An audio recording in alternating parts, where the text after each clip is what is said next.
2 and then get paid for 5. I only want to work 2 and get paid for 5. And I haven't can quite figured that out yet. Not a lot of takers on that one, huh? No. Everybody wants that, but nobody's willing to give it to me. So That's so true. So true. keep trying. Well, have a heart. It'll happen someday, maybe. Exactly. Well, I'm nothing if I'm not tenacious. There you go. Well, at least you love your job. I have a lot of jobs. I only love one of them. Oh. I love my marketing company. I love my paycheck. I can't say that I love my day job, Right. Yeah, the Monday through Friday, but I definitely love my consulting business. I love that. So you're on I was thinking that was your whole business. So you do something besides the consulting with the marketing. I work for a health plan Monday through Friday. Oh, okay. Okay. Yeah.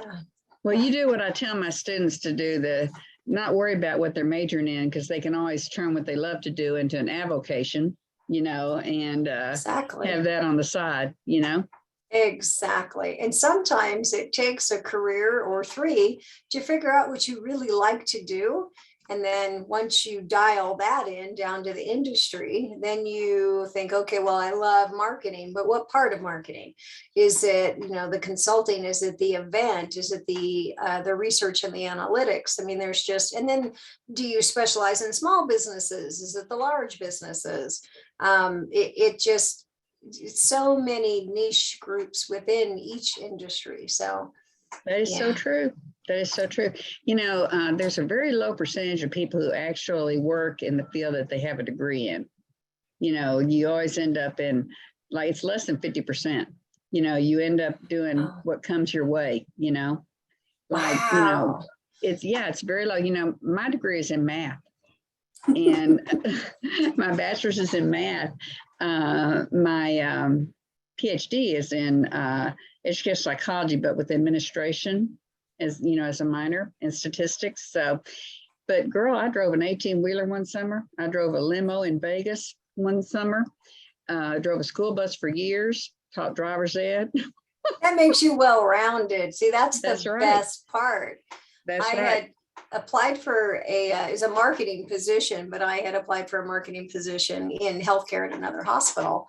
And the CEO, I can't remember how we got on the subject of events and things like that. And I said, well, actually, I was the contracted marketing and sponsorship company for the county fair. He's like, well, why didn't you leave that on your resume?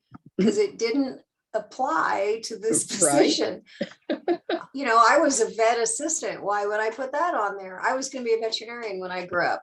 Why would I put that? I worked at Target. I'm not putting that on I was employed, but I wasn't going to put that on there. It was, wasn't relevant. So. Right. But the experiences are there, Yeah. And I was there also. Was fun. It was fun. I loved doing the stuff. Oh, I was also vice president of an engineering firm, and did court presentations. So, what you do, what you get your degree in and what you do can be 2 entirely different matters. You just got to take advantage of opportunities, Well, precisely. I kept my degree broad. Everybody that I was working in healthcare at the time, they're like, oh, no, get your MHA. Yeah, I don't want to do that. I don't want to be, not that MHA is bad. It's just, I didn't want to commit, not that a master's in anything is not a good thing, but I didn't want to commit to healthcare. So I just continued with an MBA because I figured that was transferable. If it's business, I can transfer that, to all kinds of industries. So. Yeah, it's really surprising how many of our healthcare administration students go on to get an MBA. I had lunch with 2 of them today. They graduated from us in 2019. They were both the MBA program, and they popped by my office, and I said, well, let's go to lunch and tell me about what's going on, So it's amazing, really. Yeah. That is cool. Yeah. That is super cool. So. Yeah.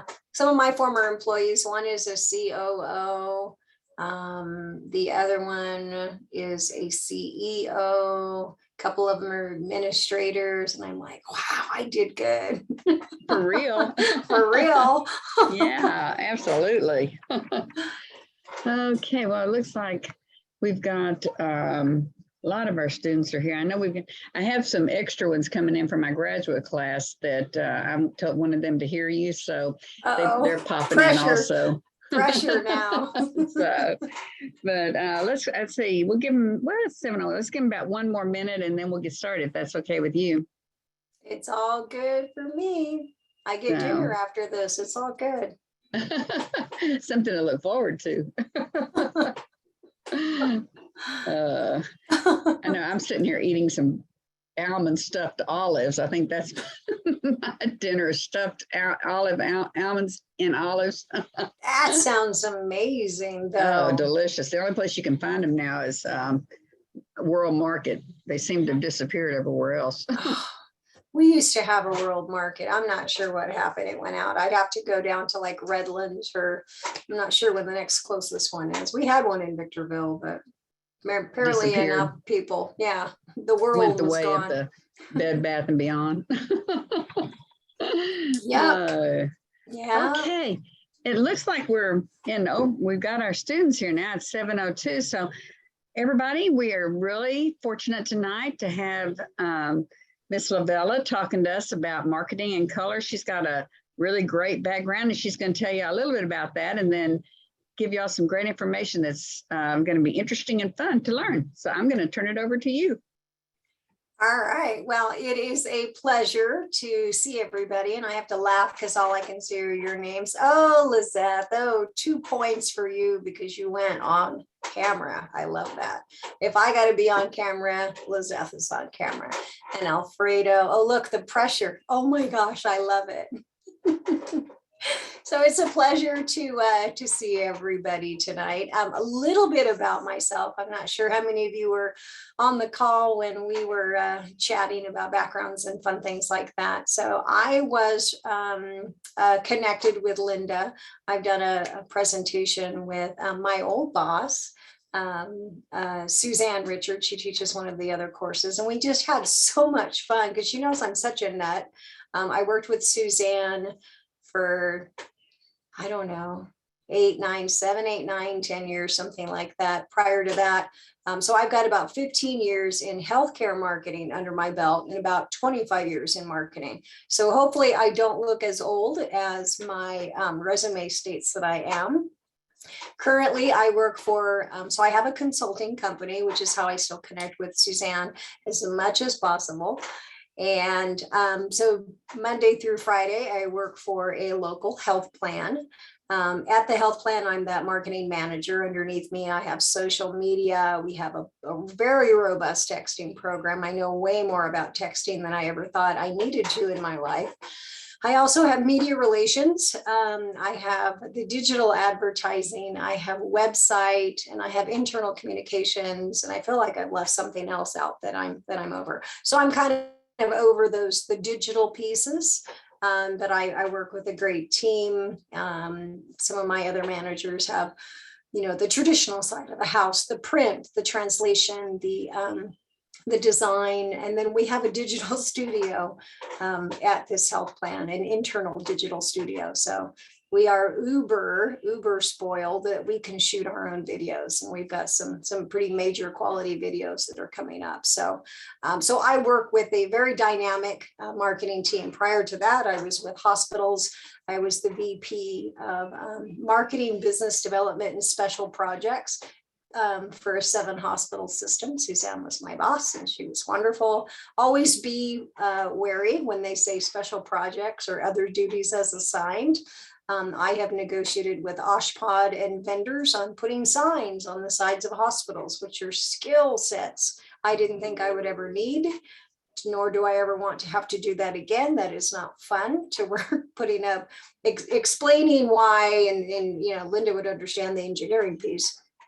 Trying to explain to Oshpod and the city of Tustin why you need something approved because such and such engineer and the electrician didn't do what they were supposed to do, and you're trying to get the sign up on the side of the building so that everybody on the freeway can see the sign for the hospital. It was just stuff I don't need ever to do again in my life. So colored hospitals, and we had a lot of fun. And so hopefully some of my, I'm a color nut, and the mind control marketing pieces that are behind color in advertising. Those are things that just kind of drive me crazy, and I think they're wonderful. So hopefully my goal for you tonight is to pick up on a couple things. The next time you see certain colors in advertising, I could go on and on about shapes of things in advertising and what those mean, and the mind control marketing piece again. So hopefully you'll see some colors and you'll kind of ask yourself, wonder why they did that. Oh, I know why they did that. And you'll know those hidden things behind color. There is a lot of research that you can do, a lot of things you can Google if you take a deep dive down that rabbit hole like I did. And you kind of realize that there's a lot to all of this mind control marketing, but use your powers for good, right? Okay, so let me see. I always mess this up. Share. Why am I not seeing that now? There is a way to present here. Why am I not seeing it? Did you give me permissions? Oh, there we go. Share the screen. Got it. Who would think that I was actually in technology? Okay. There we go. Okay. Now that we're all clicked and ready to go, it must be my very remote location and the terrible internet. That's going to be my excuse for the evening. Okay, so I have already introduced myself. I'm not sure that I have wonderful, charming stories to tell you. As we were speaking earlier, I do have an MBA. I am a late graduate. I have a lot of information in my brain just from career and history, but I did get my my MBA. Like I said, I got it in an industry that I got a degree that I felt was kind of transferable. So, all right, the hidden truth behind color in marketing and advertising. Retention. Let me move that out of the way. Retention marketing or lifestyle marketing or loyalty marketing is a new term that essentially boils down to really keeping your customers happy, right? Keep them engaged and keep them spending. Now, in healthcare, spending does result to the bottom line, but spending really is coming to your facility, be it an outpatient surgery center, be it a lab center, be it a hospital or a specialty surgery center like bariatric surgery or knees and spine, anything like that. So spending still means that they're bringing in a great payer mix for you.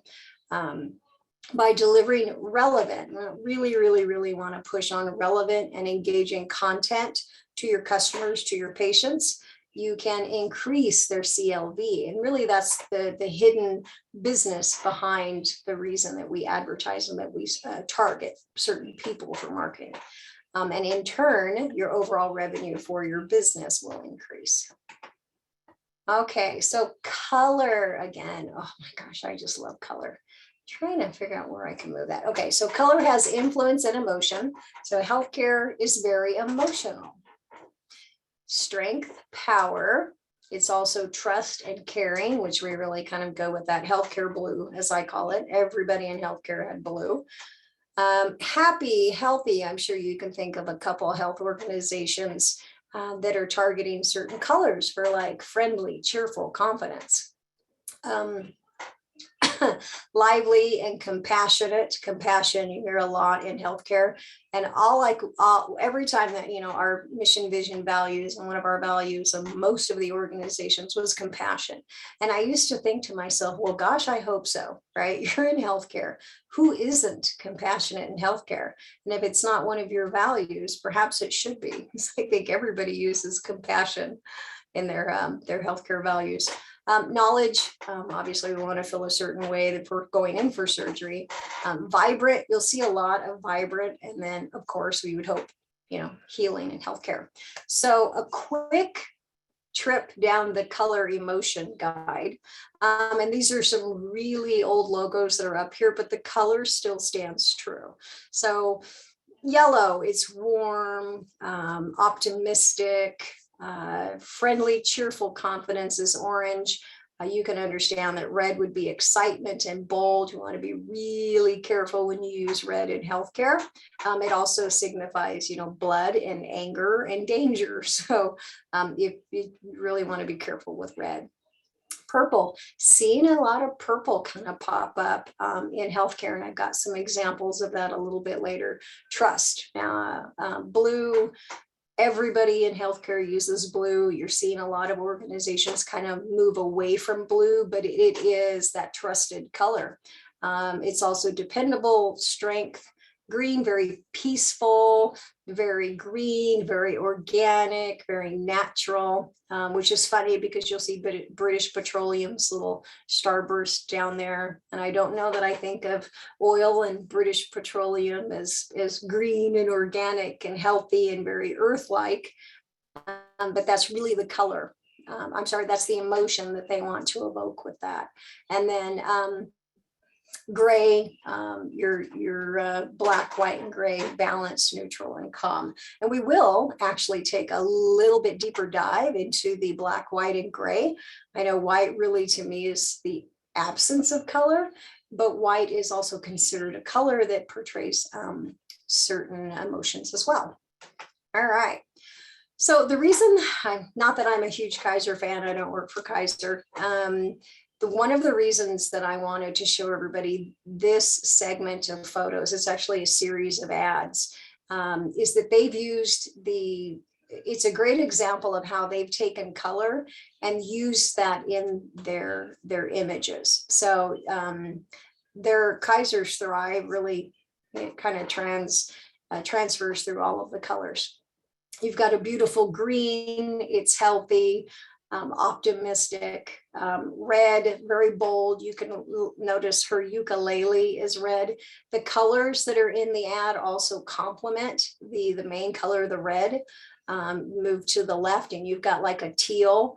Notice those colors are also very complementary in there. So when you're picking a color for your advertising, think about how you want that person to feel when they're looking at your ad or they're looking at your logo. You want them to feel a certain way. And then on the color wheel, if you work with a great designer, they will help you find those complementary colors. Okay, not that I'm a huge fan of Anthem Blue Cross Blue Shield, but they've done a great job with the use of, that traditional healthcare blue, right? So the original shot of this cute little boy with the blue glasses, and what a coincidence, he's got blue pants and a blue shirt on as well. I believe the original shot, this nice little man was not wearing those colors.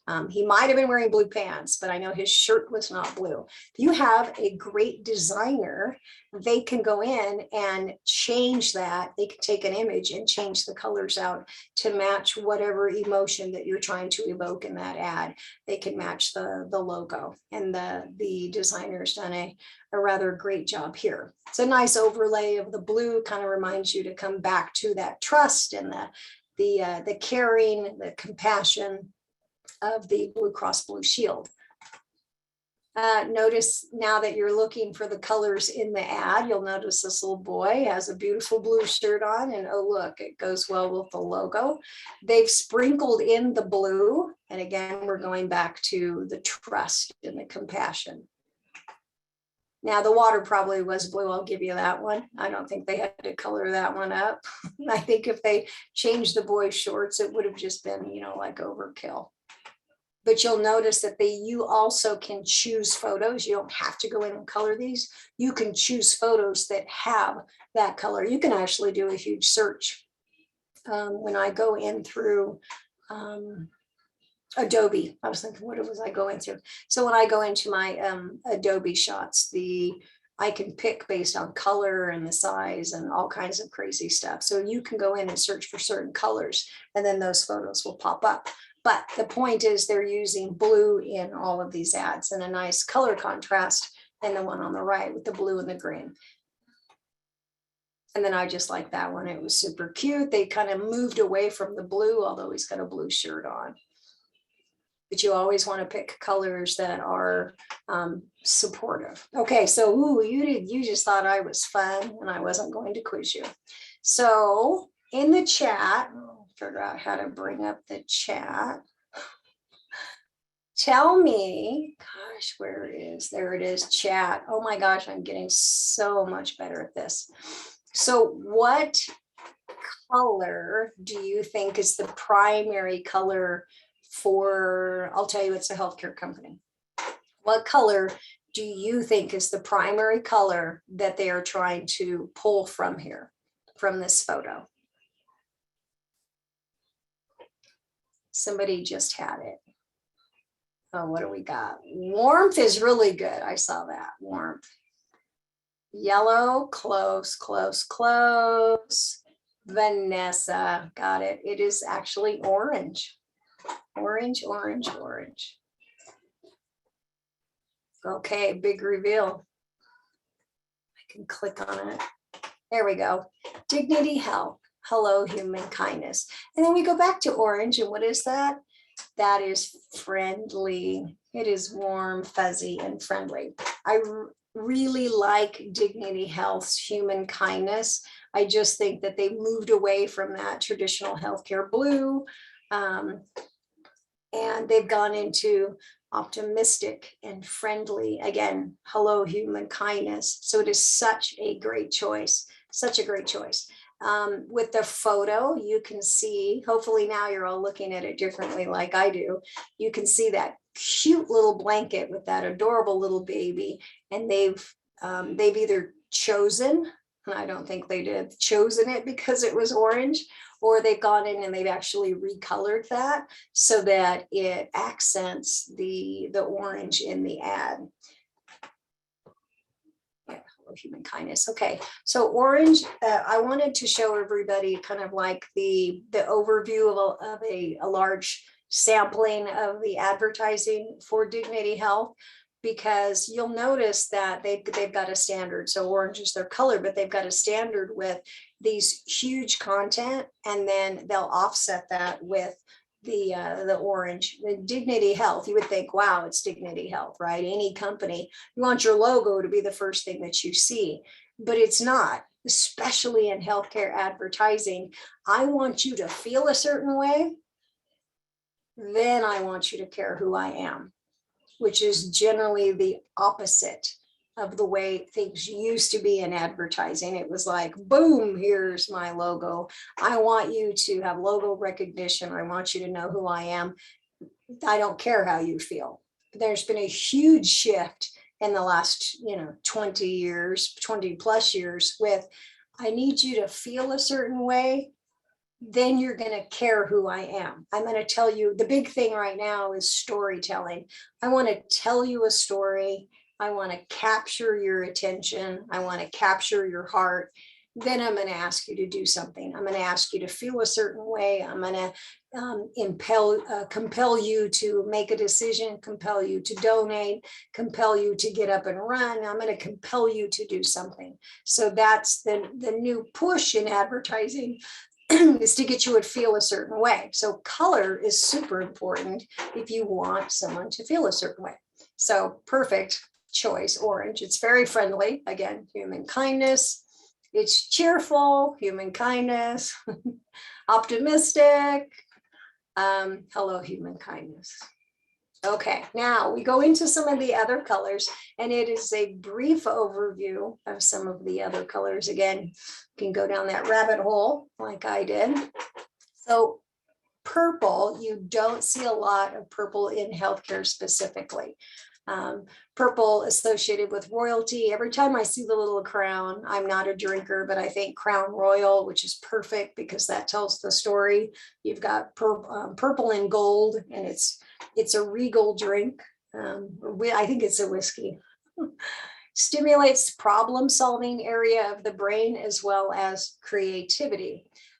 Represents a creative, wise, and imaginative brand, service, or product. You will see some healthcare organizations using purple. I'm not sure that I agree that it is frequently used for beauty and anti-aging products, because if I am wise, generally I am not going to be young. Was always how I looked at that. Okay, so I was able to find some purple in healthcare. Tried to keep it all tied to healthcare. Vitus Healthcare has done a great job. The one thing that I do like about this photo is that they have no purple in that image. The focus is completely on their information in the ad. GE Healthcare. Now you might think, gosh, isn't GE blue? So for a healthcare line, you can take a logo like GE has a great logo. You can flip the colors on that and then go into different industries. So GE Healthcare done a good job with pulling the purple in. And then Everybody Loves March of Dimes. That was the only other one that I could find that was purple. Okay, oh, the big reveal, orange and yellow. So we know it's cheerful, it's optimistic. Yellow makes babies cry. I haven't taken yellow to a baby to actually test that out. Maybe I will try to do that. It's used to draw in impulsive buyers and window shoppers. Okay, mental note, impulsive buyers and window shoppers. Stimulates the logic center of the brain, and it promotes enthusiasm, which is great. If used too frequently, can create a sense of anxiety. Okay, mental mark on that one. So impulsive buyers, and it creates a sense of anxiety. So who on earth would use yellow and orange? Okay, so Fanta, a great example of just a solid orange. It's warm, it's cheerful, it's orange soda. Fanta's done a good job. They just switch out the color, and then there's your change in your flavor for your drink. But someone else who's really good at red and yellow and orange tones is McDonald's. It's most appealing to children, hence you also have a clown. I'm not a fan of clowns, but I guess most children kind of like the playful clown thing. Red is used to increase appetite. Ooh, how perfect is that? It's McDonald's. It's also, red is great for a sense of urgency, thereby, and this is so rude when I learned this, thereby getting customers to order in a hurry and leave faster.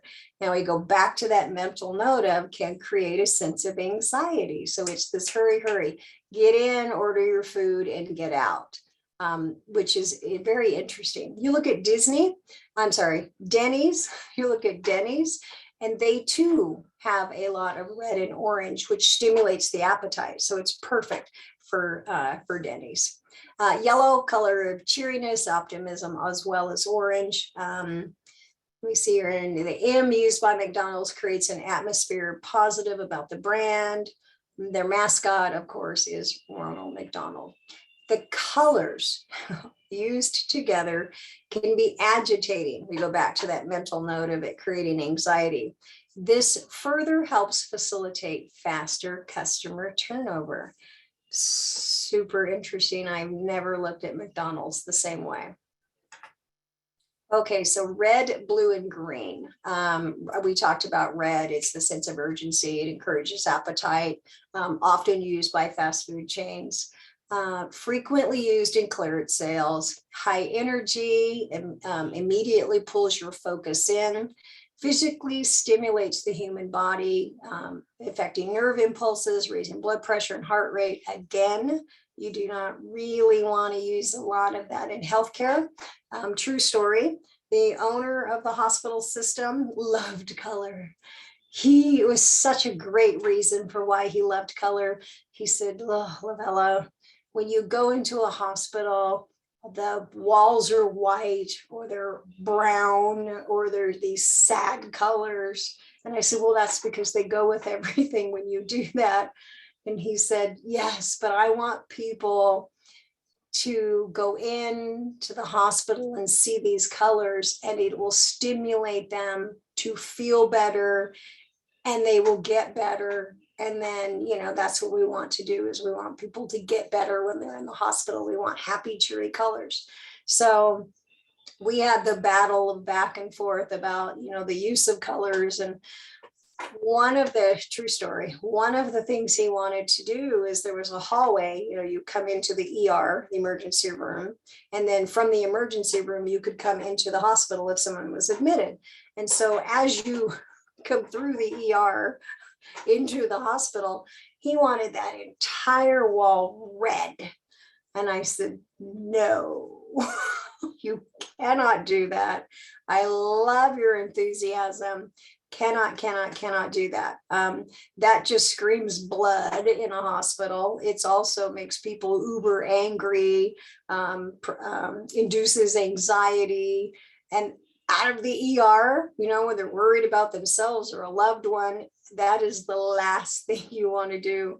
So I did have him talked into like that red heart blip to go down the wall. And thank goodness we never got around to doing it, but whew, dodged a bullet on that one. Great reason for wanting to, make people enthusiastic and happy and cheerful so that they would feel better. But yeah, you really don't want an entire wall of red for sure. Blue. Okay, we talked about blue. That's your traditional healthcare blue. Thought it was interesting that this study found that it was preferred by men. Blue is one of my favorite colors, and I am not a guy, so I don't know. Associated with peace, water, reliability. It's also it's a tranquil color. Curbs the appetite, stimulates productivity. Most common color used for offices and conservative corporate brands. You look at old healthcare, very conservative. It's calming, providing a sense of tranquility, and young people associate blue with maturity. That was new for me. Green, we talked about nature, very organic, very healthy, and interesting. And I think it's the next slide. An interesting logo uses green, and really what they're selling is not what the product is that you think it is. So it's used in stores to relax customers, frequently used for promoting environmental issues. Kind of go back to BP, one of those logos that we had seen before. Green stimulates harmony in the brain, and it encourages a balance between the body emotions, leading to decisiveness. Who would use green? Starbucks for sure. Mermaid, great logo, very healthy, very wonderful. It's very nature. You wouldn't think caffeine and relaxing go together, but Starbucks really doesn't sell just coffee. So Starbucks is all about the gathering place. And while you're there, you're going to drink a, $5-6 latte like Lovella does occasionally. And have a wonderful pastry that's there, because those are good. But if you go into a Starbucks, you'll notice that they've got one wall solely dedicated to like that community gathering place, that local. That's where you'll find your local flyers, your local information, local pictures. So they do a really good job about bringing in the local communication, because that is meant to be a gathering place for the community. So it isn't coffee, because coffee is the centerpiece, but they really want that gathering. So that's why they've chosen green. Okay, black, gray, and white. We talked about white not really being a color. Black associated with authority, power, stability, and strength. Gold's Gym, for those of you who are old enough to remember Gold's Gym. I think they just flipped, and now it's called like the gym. Gold's Gym was very black and gray. And I always thought, gosh, it just seems like a nightclub, like a guy's kind of nightclub. Now it makes sense to me that if it's associated with stability and strength and power, then that was the perfect place, because Gold's Gym in our area, we had several of them. They really did cater. Their niche market was definitely men, not a lot of women there.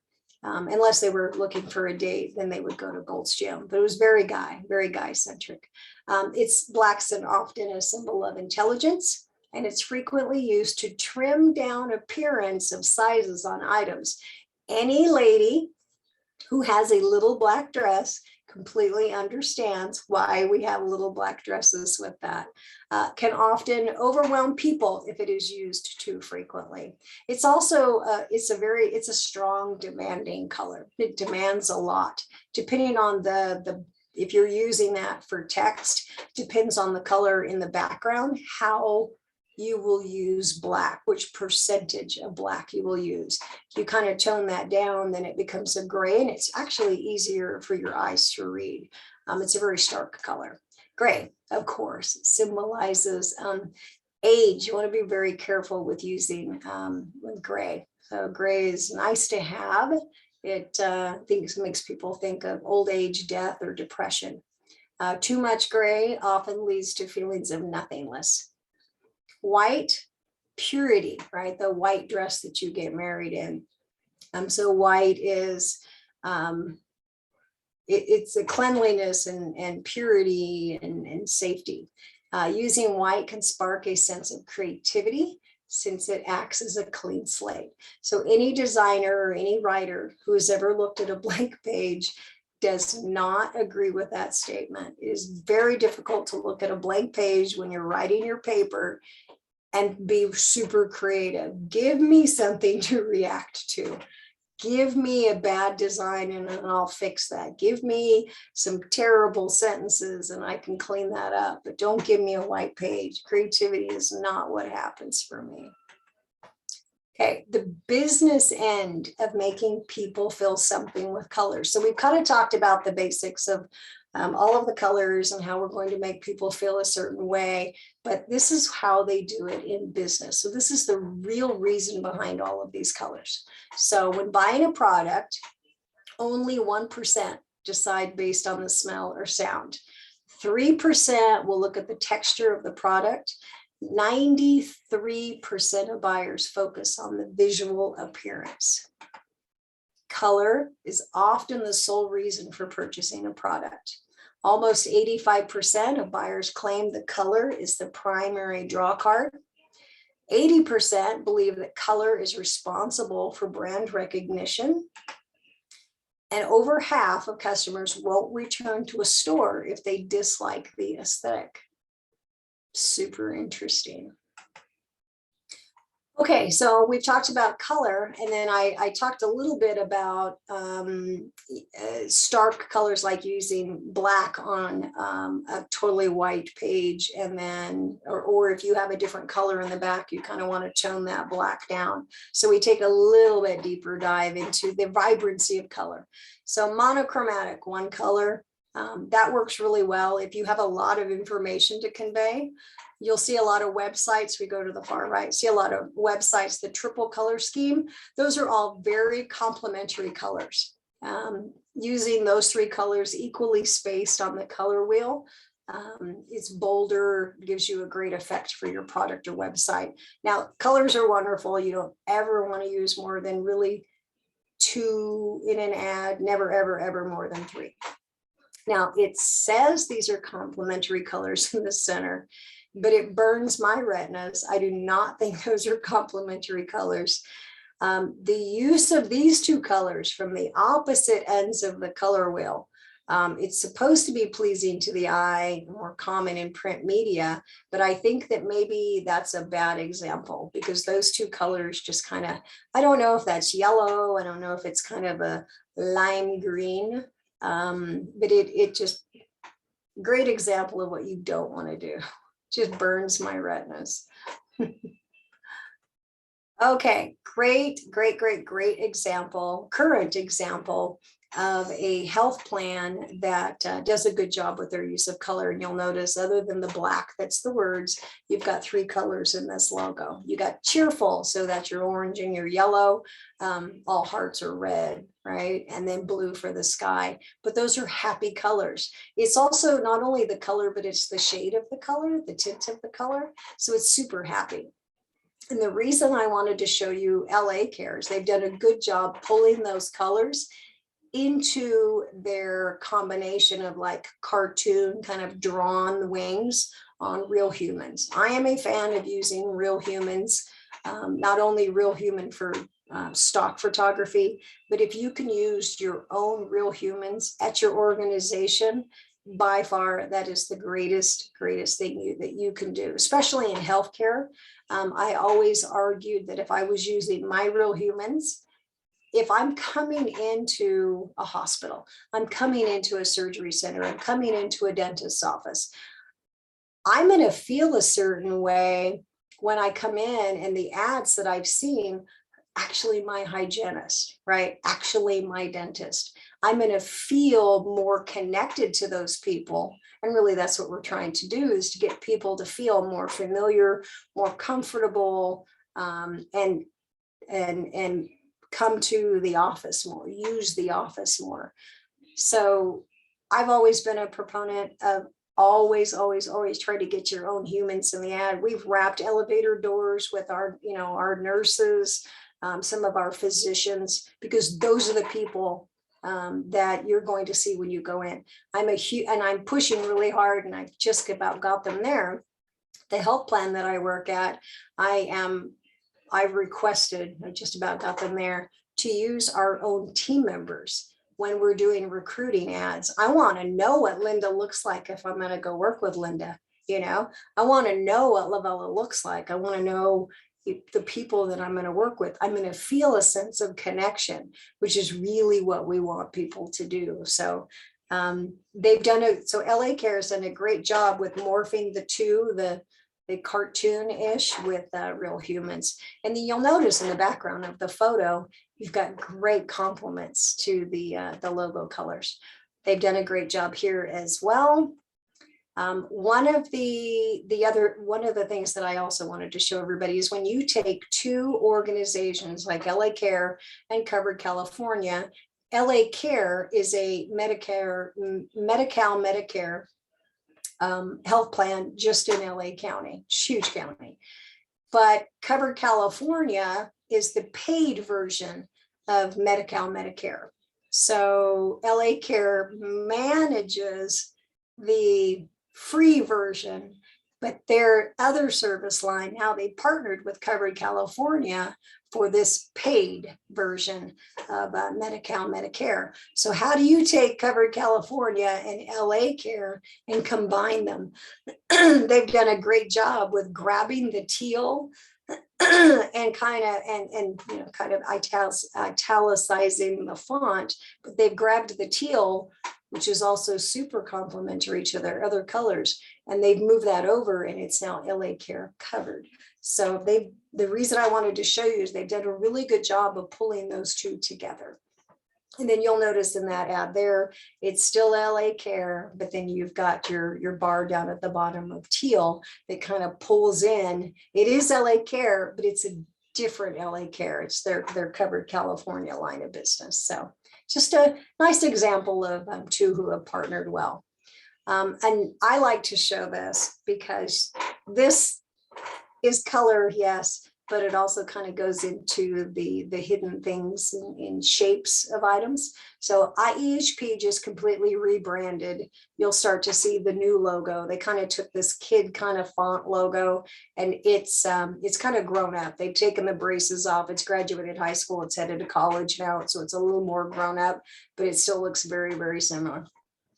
So IEHP and Molina Healthcare joined forces on behalf of the community in the beginning of the pandemic so that no one was without insurance. And normally, so IEHP covers Riverside and San Bernardino County, same thing that LA Care has, just a different location. So they've got Medicare and Medi-Cal free version. They manage that for the state. Molina has the same thing. So Molina and IEHP kind of technically are competitors, but they joined forces a couple years ago for the $0 healthcare. They both offer the exact same thing, but they joined forces so that you didn't really have to worry about which of the two plans you were picking. They just really wanted to make sure that their community had coverage. So the teal for Molina, that's their standard color, and then the bright blue for IEHP. But the reason that I wanted to show you these two ads is you'll notice the font for the apply for $0 healthcare, that works for IEHP, kind of a little bit of a kid font that's going on there.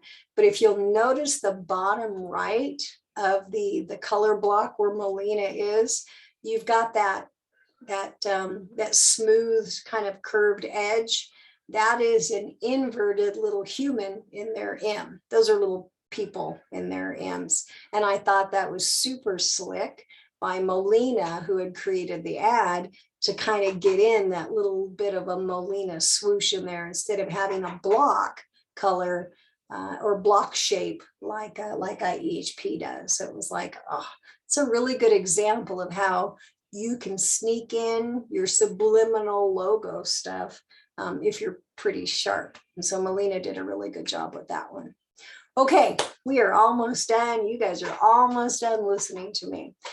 So colors by culture. I thought this was super interesting because colors here in the Western culture don't always translate to the same meaning and emotion in another culture.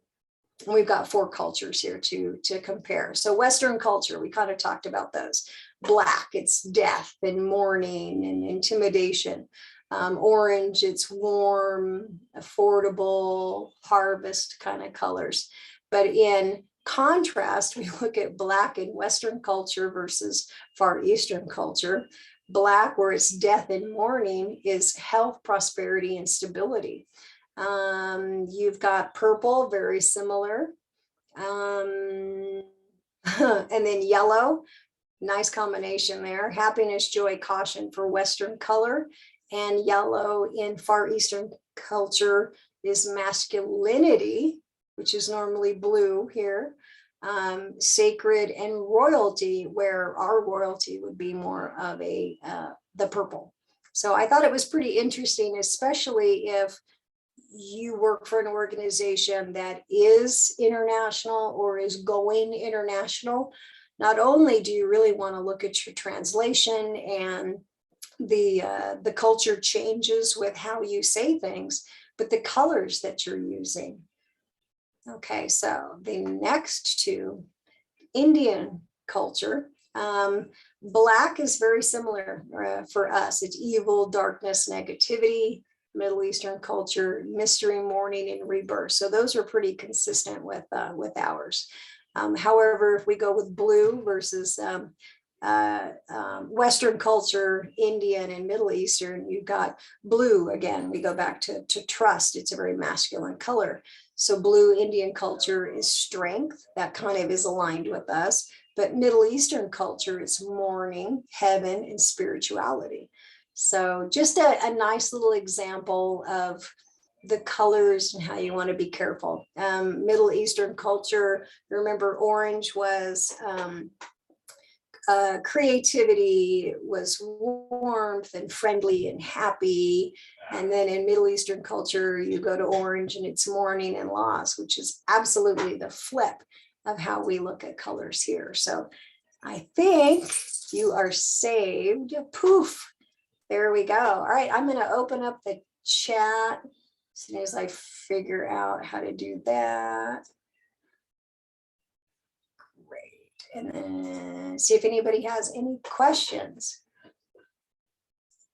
If not, you're spared. Can't believe this group doesn't have any questions. Comments, questions, something new you found interesting? Quick comment, I guess.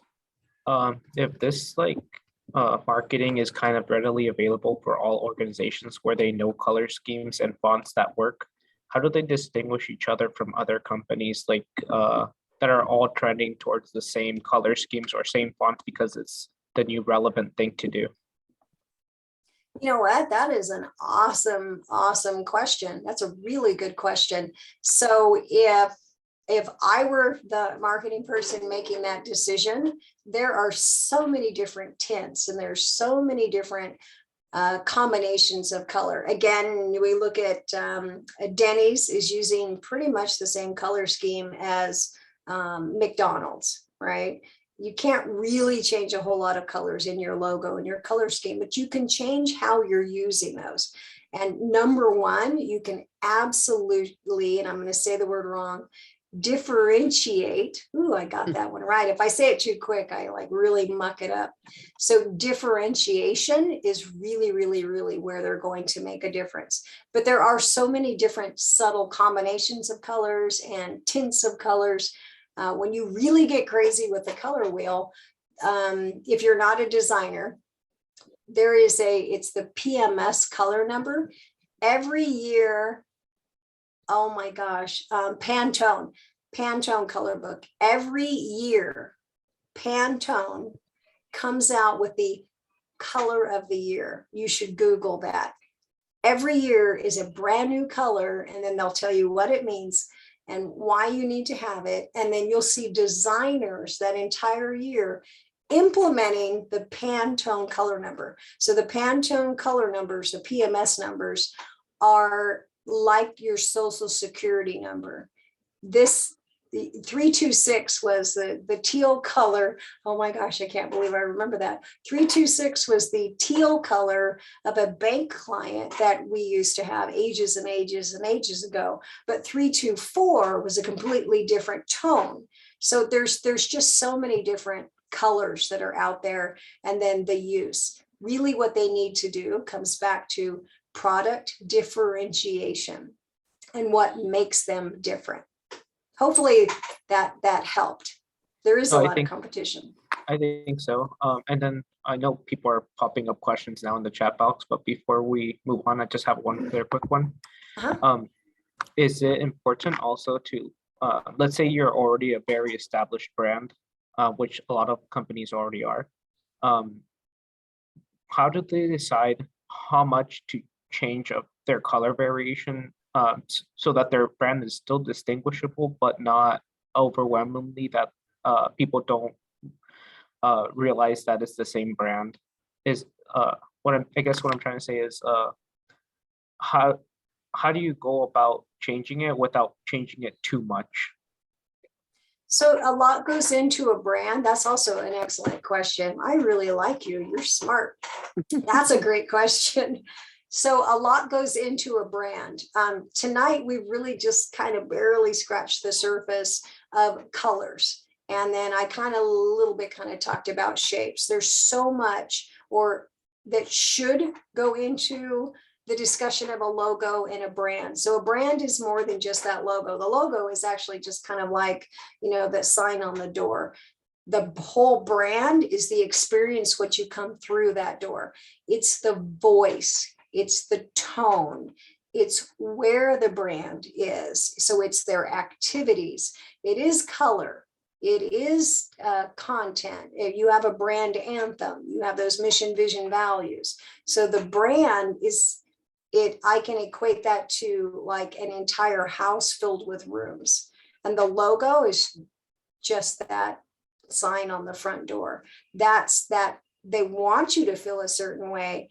But how many businesses have you gone to where you went in thinking one thing because they promised you something? They promised you we're going to feel a certain way, we're the greatest. And then their brand was friendliness and optimism, and we love people, which happens a lot in healthcare. We love everybody. And then their actions were absolutely the opposite of that, because they're not living the true brand voice and tone and feel and all of that. You have to believe in the brand and live the brand. And I think so many organizations miss that for sure. But the brand is big, big, big picture. That was a really good question. Thank you. And Lovella, you have a couple of questions in the chat box. Can you see them? I can. Okay. I love how colors can relate with healthcare marketing. Oh, good. Thank you. I did my job. What makes working in healthcare marketing different from other marketing industries? Whoo, how much time do you have? So I'll hit the highlight reel on that one. Marketing in healthcare. So I will say that there's sections of healthcare. So I was in healthcare marketing for hospital healthcare. for 11, 12 years, I think. Now I've been in health plan marketing for 4 years, and night and day. So healthcare marketing is harder, in my opinion, than other marketing because you have just for hospitals, you have so many rules, so many regulations to follow in your advertising, which regulatory agency, what you can and can't say, how you have to protect the patient, which are all good things. But then I thought I was doing pretty good with healthcare marketing for like hospitals. I'm like, I got this. So then I go into health plan. Don't ever go into health plan marketing. It is rewarding when it all works out. I have never been so frustrated with the level of the regulatory restrictions. It's absolutely crazy. It's like Mad Hatter Tea Party.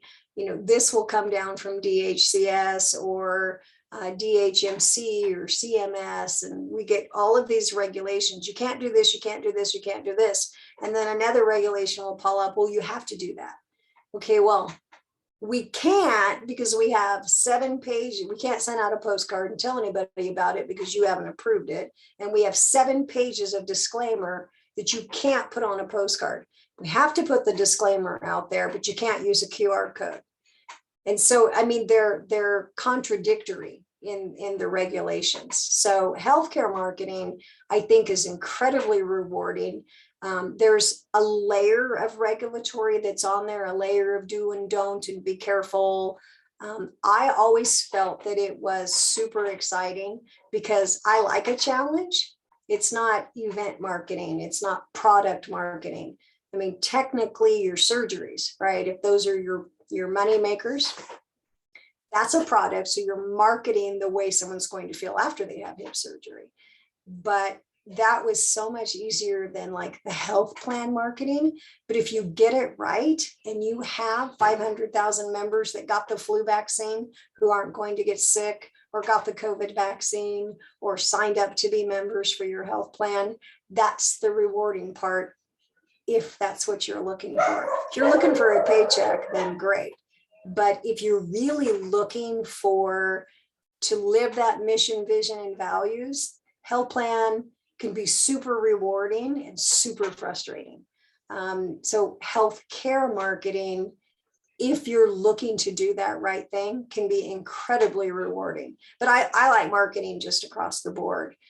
For me, I think hospital marketing was more fulfilling because I had less regulations and I could see that win easier. I could see the numbers go up. I could see the happy babies that were being born. And we had a great family. So hopefully I kind of answered that question. Healthcare marketing is another layer of fun. Okay, so got that one. Your presentation was very colorful. Oh, that's funny and informative. Look forward to applying some of these concepts in my class. Yay. Let me scroll down and see. I think that was it. I think I got that last question. This was super fun. No, something to my thing just went crazy here. Hang on, I can get you back up here on the screen. I'm doing something wrong here. Okay. Thank you so much for coming, and I know everybody enjoyed it and learned a lot, and we'll be applying it in the presentations that are going to be appearing very soon on their plate. So we really do appreciate it. Thank you again. All right, thank you. And I promise I will get that. I'm going to send the PDF tonight. I totally forgot to send you the PDF of the presentation. And I woke up at 3 a.m. I forgot to send that to Linda. So I'm going to send it right now before I go get dinner. I promise.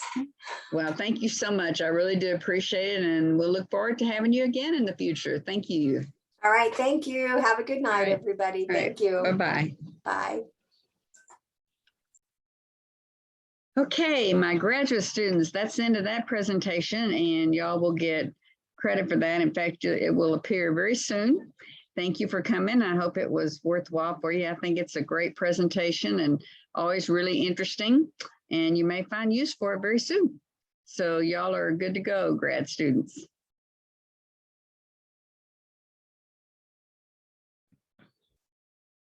Thank you, Professor. Oh, you Thank you, bet. Professor. You're Have a good day. welcome. Okay, now, my undergrad students, we have another presentation, and that wasn't done last week, just one more, I think. Was it 3 or which one was it? Yes, it's group 3. Group 3, okay. Are y'all ready to present, or do you need some time to gather together, or are we good to go? I think we're good to go. Okay, well, you're able, I've got it where anybody can share the screen, so whoever's got it can take over. Thank you. Mhm. Okay.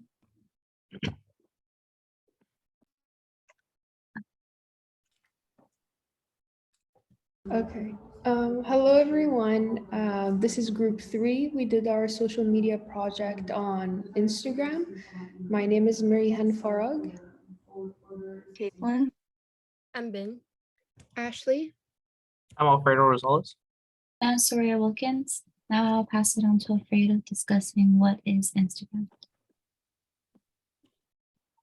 Hi, so what is Instagram? Instagram is a free photo and video sharing social media service. In 2018, it recorded 1 billion users, of which 500 million were daily active users, making Instagram ideal for sharing information. Now I'll move on to how organizations can use Instagram. Organizations can use Instagram as a communication outlet to share current events and resources the facility might offer. It can also help combat misinformation. This can be done through story mode, where short videos can relay information, and through links under the biography section that can redirect people to different websites. It can also relay information through pictures and their captions, as well as live mode, where information can be shared instantaneously in real time. Some benefits of using Instagram as a social media outlet is that it's free of charge and it's relatively inexpensive to maintain a current presence. Instagram has some limitations, such as direct messaging, that can cause HIPAA violations and other liability issues to arise. Now I'll move on to how patients can use Instagram. Patients can use Instagram's hashtag feature to find support groups associated with the organization. For example, hashtag diabetes information _ UCLA. By using a hashtag feature, patients can find a community of people that share the same medical experience and journey. This creates transparency because it allows patients to seek their own credible information from verified accounts. It also provides an opportunity for education through engagement without the need to bombard people with unsolicited information. A benefit of this is that patients can do their own research and normalize the condition and remove negative stigma that surrounds an illness, which can incentivize patients to seek treatment they otherwise would not have gotten. Now I'll move on to how providers can use it.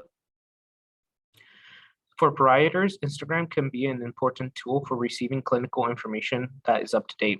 This is crucial because clinical guidelines are usually outdated within 6 years of publication, and many journals have turned to social media to disseminate updates and healthcare information. It can be used to share information among other providers. In our book, this is known as crowdsourcing. They can compare quality improvement methods and enhance them. This can be done through live mode, pictures, captions, and private messages. Although most clinical staff agree that social media can be beneficial for educational purposes, it needs improvement. There are complications that arise, such as personal use versus professional use. A survey indicated that 40% of respondents did not know how their workplace social media policy was. A clear understanding of the policy might be the solution for this issue. Now I'll pass it on to Ashley so she can continue our presentation. Next, I'll be discussing how to create a business Instagram page. A business Instagram page is a little different from a personal or a creator page. First, you're going to want to download the Instagram app from your mobile device. Next, you're going to want to sign in and make an account. You can sign up either with your email, phone number, or you can even sign in with Facebook. Next, you're going to want to go and switch your personal account to a business account by tapping that little icon in the upper right-hand corner. Lastly, after you switch it to a business account, you want to choose a category for your business. In this instance, you will choose healthcare.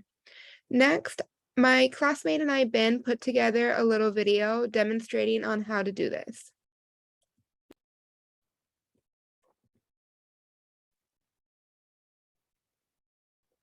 First step, you'll go on your device and you go into the App Store or the Google Play, and then you're gonna get the app installer, and I already have it. So when you go on the app, you click create new account, and then a password. You can just go ahead and enter your password. It then will ask for your birthday, and then after you confirm everything, you can click sign up. Now this is the profile we just created, and then you can edit a profile. First, we can go ahead and give it a profile picture. Right now, this is a personal account. To switch it into a business account, you want to go to setting, and then when you scroll down, it will be account, and at the bottom, it will be switched to a professional account. Continue. Here we just made our first post, and then our first stories, and that's how you create your Instagram account. Thank you for watching. Next, Ben will be discussing the guidelines. Now that we have our Instagram account set up, here's a quick guidelines on feature we can use for our post.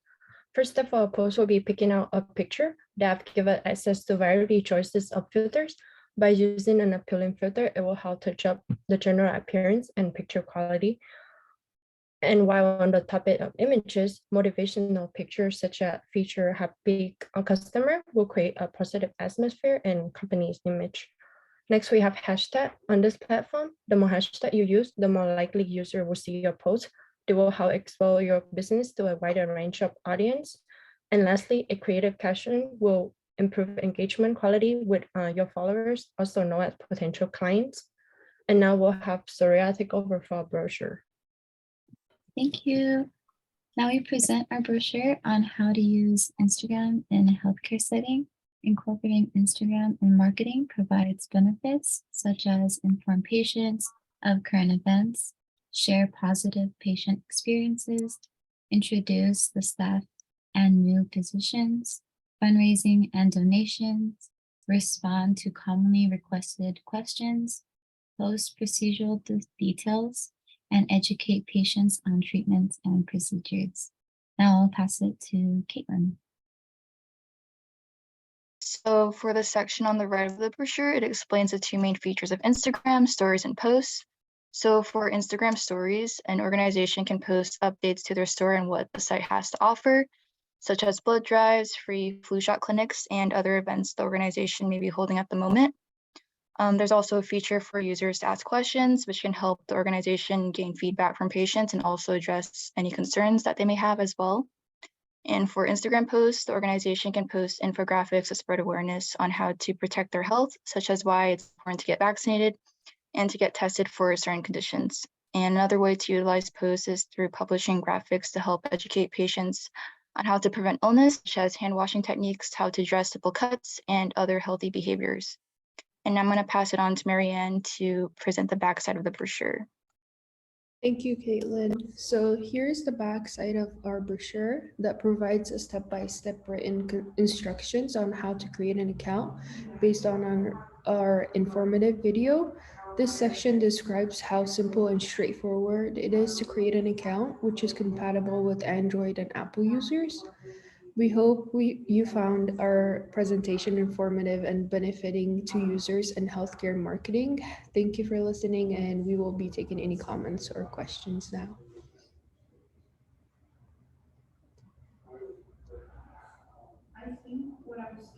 Okay, great job. All of y'all did a really good job. Every semester I learned something new with each one, and I've done that again this year. Your group showed me the difference between personal and business. That was a really good job y'all did with the video. Great job. Thank you. Okay. All right. So that finishes up our presentation. So what we have on tap for tonight is I have a PowerPoint, but I think I'm just going to upload it. It talks about why we're the different parts of the your next contract, the business proposal. But what I'm going to do tonight is go over each section of the because I want to give y'all time to work together because you have to get your contract ready. So I'm going to go over each section of the proposal and I'm going to pop it up here on the share. And then, you know, I'll ask you if you understand each one. And it'll seem a little overwhelming at first, but once you get into it, I can tell you, you're really going to learn a lot from it. I had 2 students in my class, in my office today that did this same thing y'all are doing. They were in my class about 2 or 3 years ago. And both of them said they used it again, the same that they used what they learned in the MBA program that they're in right now. So this will serve you well, even if you go on to more education, or if you decide to open your own business, or if you go to work for a small business that maybe will need to have that information, you'll know where to get it. So let me find this. Let me find this thing I need to pop up because my computer turned itself off a while ago, and so it wasn't up here anymore. Give me 1 second. Not sure why that computer decided to do that to me, but it did. Okay. All right. Hopefully I can get to it now. Maybe. All right. Please be here. Yeah, there you are. Okay, can y'all see it now? Anybody? It's a little Yes. blurry. Oh, now we can see it. They can see it. Okay, super. All right. So this is what this proposal, this is your proposal that this is what you're going to be completing when what you turn in, and I advanced your due date because we had the problems with the speakers and all the different stuff. So I gave you an extra week to finish this, and it's showing up in the Dropbox. It doesn't show, and I haven't put it yet in the content, but I put it in the due dates on Dropbox when it's due now, and I'll go in and fix the rest of it. I've just been in meeting after meeting after meeting, but I wanted to be sure I gave you that information on Dropbox. So what you're doing for the proposal is you're answering these questions, and you can do it in paragraph form or you can do it in bullet form. As long as I get the information, I'm okay with however you do it. You do have to have your references in there. They have to be cited in the text and in a reference list at the back. And you have to be, I'm sorry, my mind just went blank for a minute. You have to be sure that it's APA correct, but the typing within the questions themselves, like I said, can be bullets, or it can be paragraph, or it can be a mixture, whatever is able for you to get all the information in there. So the first part of the proposal is called the executive summary. Now, what the executive summary is it takes the whole proposal that you have and summarizes it into 2 pages. So you actually can't do the executive summary until you've completed the rest of the proposal. So the executive summary, what the first thing says, what do I include? And that's going to be like your table of contents. And then the marketing highlights within the proposal themselves, and we'll go over this in a minute. You're going to talk about what are you going to do to market your business? And it'll be extensive in the proposal itself, but in the marketing highlights, you only need a few lines to talk about what are the main ways you're going to market your business, the highlights of it. The target market summary is who is your target group? You know, I've harped on this off and on, and you've seen it in your book, and you've seen it in the PowerPoints, and you've seen it on videos. But basically, who is your target market group? Who is it that is going to be the people or the patients or the clients that are going to be most likely to use your service? And so in the back part, it'll be more detailed, be more questions asked about it. But in this part, you just need to tell us in this summary, who are you aiming for? Like what socioeconomic group, what demographics, the basic demographics is what's going to be here, and why you think they're going to be your target market. What is it you supply to them to make them your target market? But only in very short summary. Because again, this whole thing can only be 2 pages, this part of it.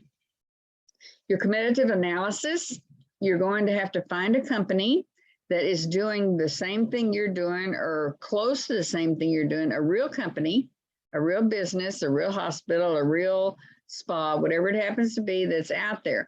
You're going to find them, and then you've got questions to answer about them.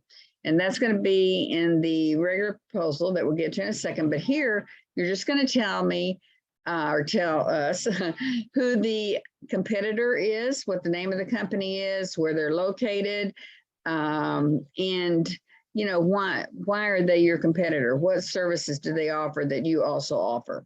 So it'll strictly be a summary of what's further in the back. And then again, your key marketing strategies, regardless of, you know, what you're doing, you need to have your key marketing strategies. It's a little bit like the marketing highlights, except the marketing highlights is talking about what you're going to market or how you're going to do it. And the key marketing strategies are more like, what are you going to use to do those marketing highlights? How are you going to, what is your thought pattern behind it?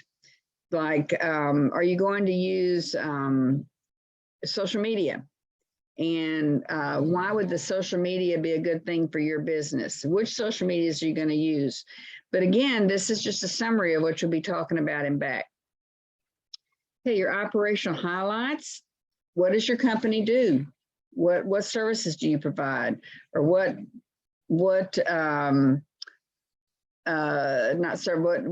product are you producing?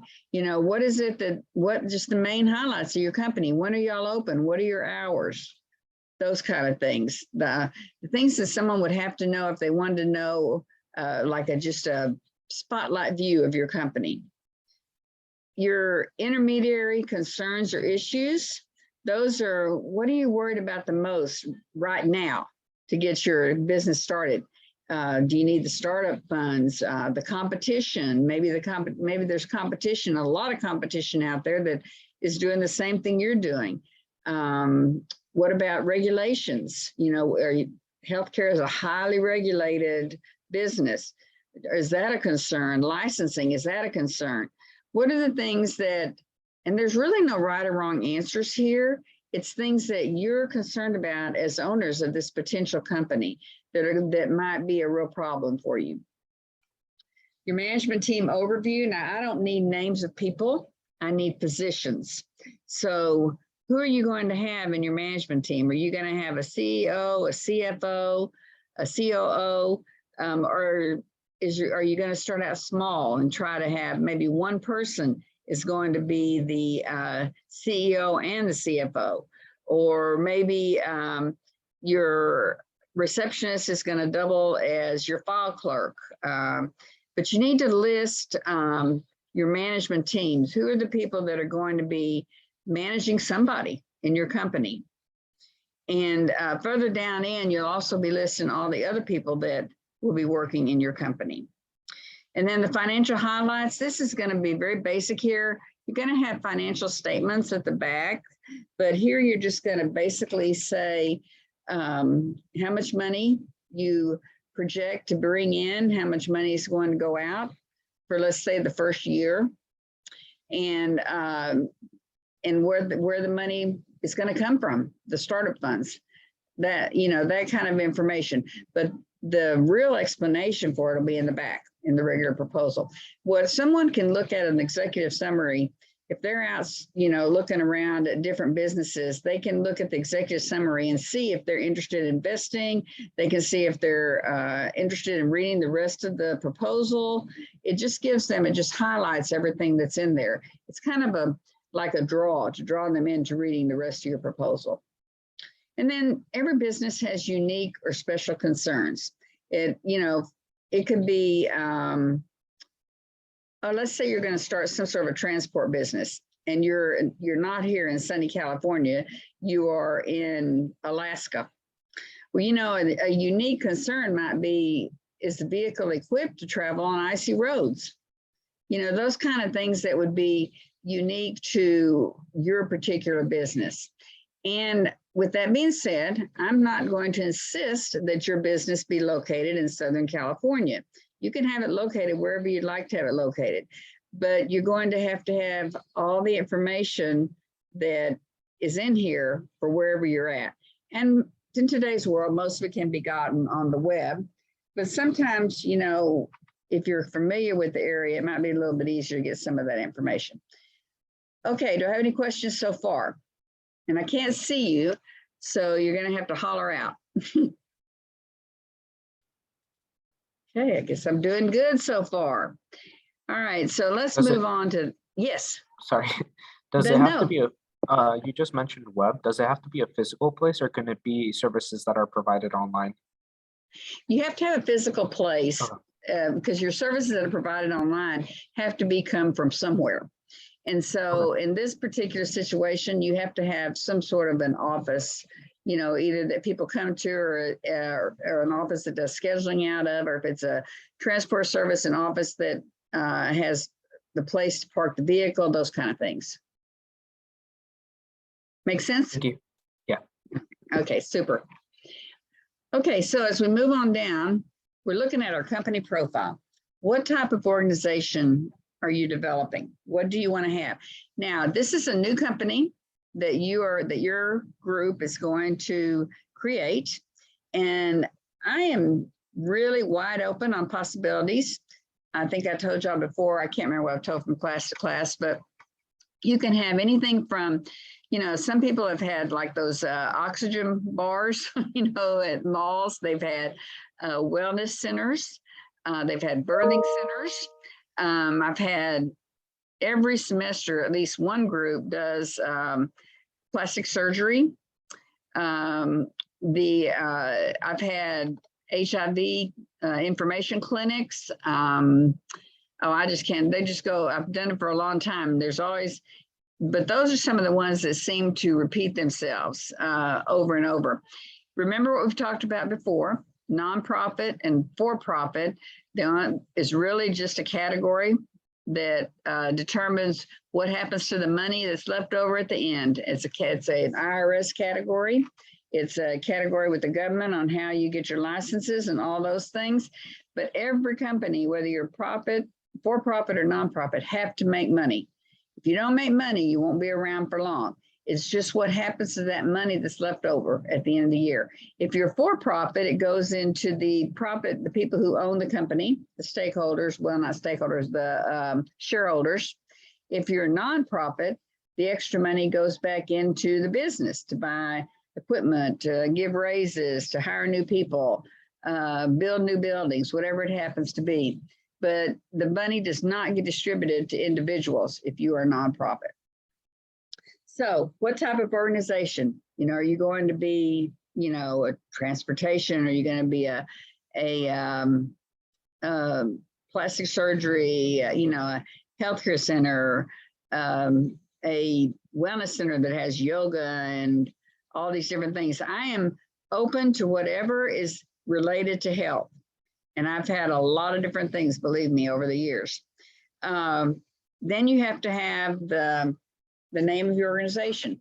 Y'all need to come up with a name that kind of says what it is, not something you have to guess what it is. And, you know, be creative. Then your hours of operation, again, be creative on your hours of operation. I was taking my grandkids to a clinic in Tampa, and it was a pediatric clinic, and their hours were like Thursday through Sunday because they were there for people who worked all the time and found it difficult to get their kids to the doctor. So their regular office hours were Thursday through Sunday. And they kept, you know, like 8 to 5 office hours during those days, made it very convenient for working parents. So think outside the box. You know, when would you like your hours of operation to be? Then the scope of your service line is what exactly are you offering? The reason I have a link here is because there's some explanation on how to look at service lines and how to propose them. And so you can find other links. This one was working in August. I can only hope it's still working. But it gives you examples on what to look for with a service line. Companies can't typically do just one thing and survive. You're going to have to offer, you know, like I haven't seen any clinics that the only thing they do is give Botox injections. You know, they have other things that they also do. So you need a, a service line. What all do you offer? And then your clients served, who are you serving? What are the demographics? What are their, this is like your target group. What type of people are in need of your service and come to you? And demographics, I guess that's the best way to describe it. Is demographics maybe has to do with a particular illness. If you're opening up a one of those clinics that does people with kidney issues, then it would be that your client served would have that certain type of illness, whatever it happens to be. But that's what goes there is who are you aiming to get to come to your business? Location of the clinics, typically there'll be just one in this because if you have more than one, it's just a whole lot more work. You got to get all the information on all the clinics that you're opening. So I would recommend you open one for this particular proposal. Then you're going to just give me a description of the business and, what are y'all doing? What are you offering? And are you a profit? And this answer is very simple. Are you nonprofit or for profit? So that's the section on the company profile. Any questions on that section so far?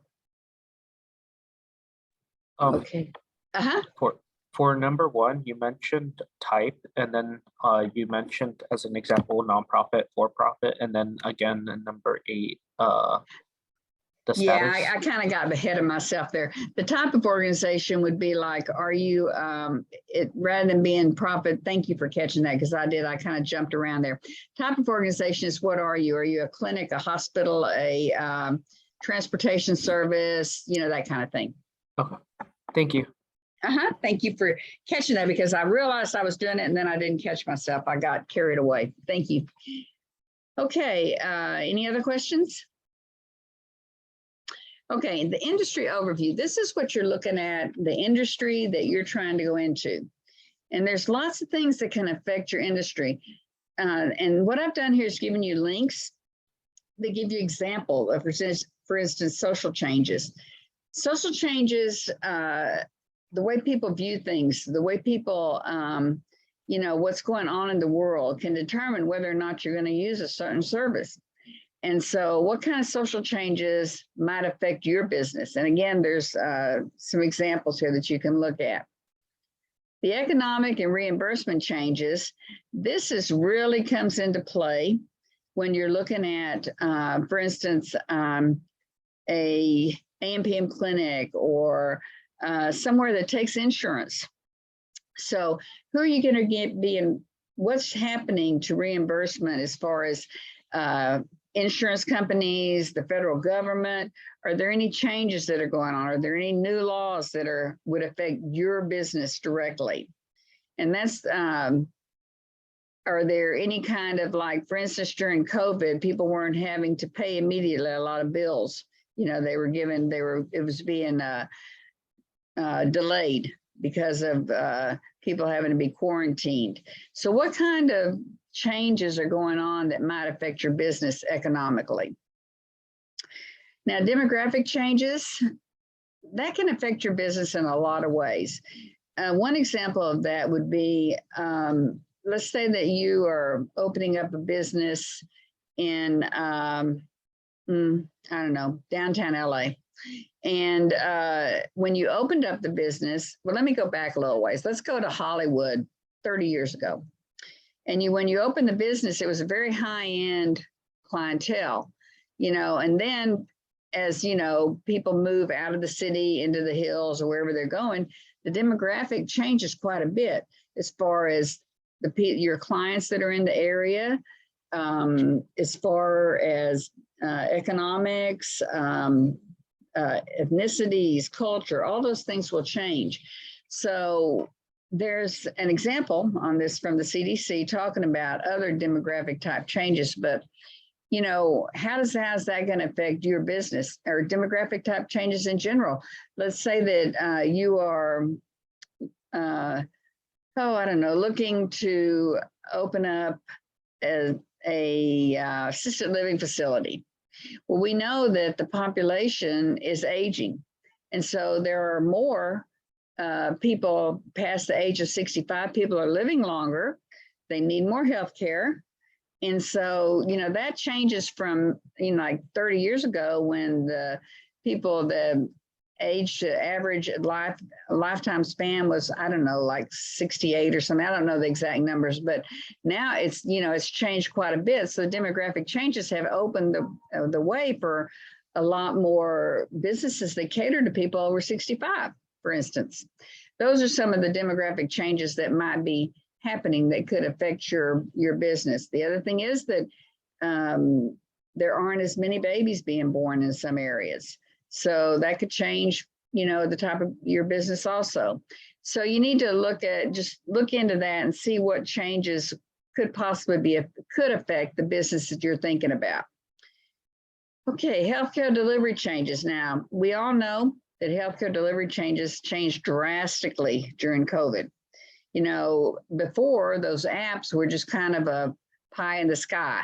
They were out there like ZocDoc and some of those others, but not that many people were using them.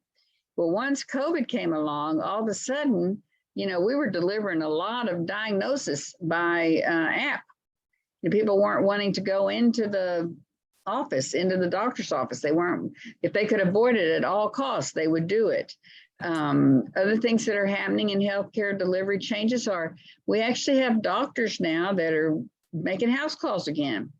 When I was in junior high, I remember that doctors actually, all doctors, general practitioners, made house calls in the mornings, and then they had their office visits in the afternoon. And we're kind of gone full circle. And now in some instances, doctors don't have offices. You know, they have clinics on wheels, and they come to your house, or they set up in parking lots, or whatever it happens to be. There's all kinds of healthcare delivery changes that are going on and probably will continue to go on. So how are these changes going to affect what your business is doing? Then you've got regulatory and political changes. You know, I've harped on this before, that healthcare is the most regulated business there is. It just is. You know, you're regulated by the board of directors, the city, the county, the state, the federal government, and anybody else that can jump in there and give you some regulations, they're going to do it. So what's going on right now, possibly in regulatory, you know, changes that might be going on right now in well, let's say, for instance, in the state of California, you know, what's going on as far as reimbursement also would go here, or what's going on as far as, you know, responsibilities of companies who are providing a service, a medical service. The federal government, you know, has put, my mind is going blank, has put systems in place for most people to be able to get health care. How is that changing? How is that going to affect your particular business? Those kinds of things is what goes there. And again, there's a little article here you can read to give you more detail. Then what are the success factors in your segment of the industry? You can find this not just at this link, but you can just Google it, and there's a ton of information out there. And you could do it, key success factors specific to what type of business you've decided to make into your project. And again, can be bulleted or paragraph form, but what are some of the things that make that business successful? And some of the stuff will be the same across the board. You know, success factors include, you know, things like customer service, you know, but there's other things that make it, that are more deep rather than just customer service, that are specific into your industry, that will kind of make or break you, whether your company succeeds or not. Okay, then you've got barriers to entry. Now, there's a lot of things can be a barrier to entry. Competition from someone, you know, that really is doing exactly the same thing you're doing and have been doing it for a long time and already have their customer base. Money is always a barrier to entry. You know, like if you're going to open an office, you got to have startup funds. If you're going to have an x-ray machine, you got to be able to at least pay the lease or, you know, the down payment, all kinds of licenses. You know, you can't just go decide you're going to be an AMPM clinic and open your doors and have a doctor there and say, okay, you know, we're open for business.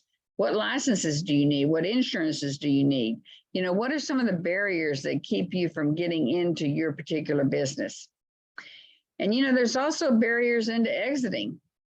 If you're in business and you've been in business, let's say a year, and you have patients in the pipeline, and the federal government, Medicaid, Medicare, insurance companies have been paying you to treat these patients, then you can't just close your doors. You're going to have to find a place for these patients to go, some doctor or medical center that is willing to take your patients, because you've already been paid for it, and you're probably going to have to pay them, or, you know, they're going to have to pick up, you know, the payments from there on out for your patients. So you definitely have a place for your patients to go.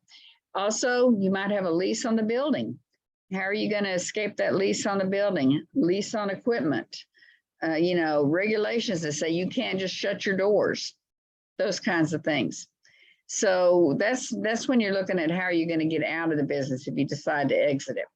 Any questions so far on that section? Okay, moving right along. All right, the service overview. So what is the new service proposals, unique features? Okay, let's say you've decided you're going to have a, let me see if I can think of something, a mobile scanning service, let's say. And so what makes you unique from every other mobile scanning service in this Southern California? What are the unique features and benefits of your particular business? Because you're going to have something that's going to be the draw to pull people away from businesses they're already using. So that's what goes here, is what makes you special. And then what value does it provide to your key target markets? So what values, why would the people who you're trying to target, why would they come to you? What value are you providing? Maybe you've got better hours. Maybe you have, there's any number of things that would, you know, maybe you can get an appointment quicker. Maybe you guarantee that they can be seen within a day. You know, these kinds of things. What are the things that would, values that would be very appealing to your target market area, to your target market group? And then what are the benefits of this new proposal, this new service? What are the benefits in general of this proposal, this business? What makes it better than the next person, you know, the next business? What makes it different? And also it can be some of the same benefits that the other companies offer also, but what are the benefits of your new service? What are you doing right, and that you plan on doing right? And how are you positioned against existing services by others? And this is where we're going to then get into the competitive analysis, but what about your business is going to make you better and more people are going to want to come to you instead of existing services? What are you going to be doing differently? And how is that going to affect how you're positioned in the marketplace? So that's for number 4 and 5. Questions on service overview. Basically, got to know all about your service that you're starting up. Okay, the competitive analysis. You have to choose a company that's real. You can find them on the web. You can find them, you know, on a billboard. You can find them somewhere. Somebody that's doing pretty much the same thing that you're doing. And you're going to describe their services. You can get this information typically off the web. There's very few companies in today's world that don't have a web presence. So what does your competitor offer? You know, and you want to look at the stuff and then kind of compare it to what you're going to be offering. You know, so maybe they're offering something that you really just can't offer. You know, maybe they have a special doctor that does special type of service, or maybe they have, you know, very expensive laser equipment that you can't afford right off the bat. Describe it all in here, you know, that what are they offering and what makes them different? And a lot of things can make a company different. You know, the services they offer is one thing, you know, like laser equipment or whatever, you know, that makes them different from the competition that's out there now, even before you enter into the competition. And what else makes them different?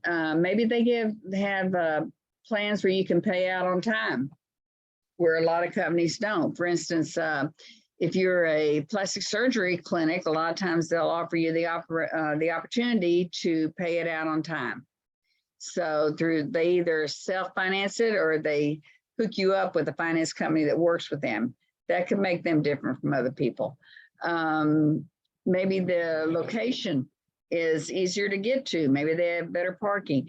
Whatever, what are the things that make them different? And you can get this information on the website, and you can look at the reviews that are on Yelp and on Google. And there's also a number of reviews that are just for medical facilities. So there's a lot of things, a lot of places you can look to get this, what makes them different from you. And then what real value do they deliver to the customer that others do not? So you have to determine that when you look at their website or the information that you have from them. What is it that they're doing, you know, that is for the customer that other people are not doing? And it can be, it's pretty broad, you know, but it's funny, you know, why people will go to a place over and over, because sometimes what one person considers value, others don't.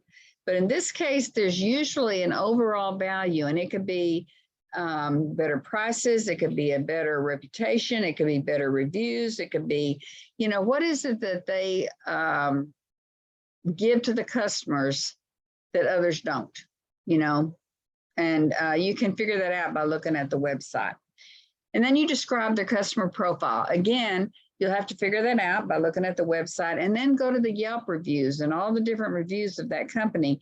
And, you know, the people generally, when you have the reviews, they give a little bit of information about themselves. You can kind of get an idea from what they say or what their call is, a call name, about what the general profile is. And typically on the website, the about section or some section of the website will tell you the procedures that they do, and you will be able to figure out what is their typical profile, customer profile.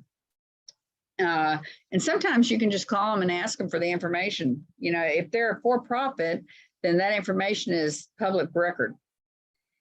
And then the pricing strategy, again, it could be on the website, but if it's not, then you could just call and ask, tell them that you need some information on their pricing strategy or their pricing, how they price their various services, and where could you get that information?